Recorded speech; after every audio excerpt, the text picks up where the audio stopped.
कि हम जानते हैं कि हमारे स्वप्न हमारे जीवन में जो कुछ चल रहा होता है या हमारे मन की स्थिति जैसी होती है उसी के आसपास या उसी से जुड़े होते हैं। तो महाराज जी, हमारे मन में ये जानने की इच्छा है कि जब आप शयन करते हैं तो क्या आपको भी स्वप्न आते हैं? आपको क्या? वैसे इतना ज्यादा सहन ही नहीं होता कि स्वप्न के लिए टाइम हो। स्वप्न तो तब आते हैं जब नींद से ज्यादा आप सहन करें। तो यहाँ तो इतनी रगड़ है, मतलब अब फिर वही हम बात रख रहे हैं, हमें है कि हमें मरना है तो हम डट के भजन करें।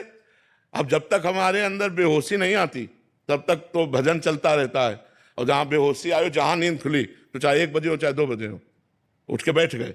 अब बैठने की ज्यादा सामर्थ्य नहीं तो टहलने लगे, नाम जब भगवान का सुमिरन ऐसे। तो एक तो टाइम है नहीं स्वप्न के लिए। स्वप्न जब आता है जब नींद में मन नहीं जाता, नींद पूरी हो गई है और नींद में मन नहीं जाता, तब वो स्वप्न की रचना करता है। और गाढ़ निद्रा के लिए थोड़ा टाइम दीजिए आप, तो गाढ़ निद्रा में डूब जाएगा। इसके बाद वो स्वप्न तभी फेंकता है जब आप अधिक समय तक लेटे रहें। मान लो आपकी 5 घंटा नींद है, आप 6 घंटा लेते हैं, तो आप फिर वो 1 घंटा स्वप्न में काटेगा, इधर उधर उधर का।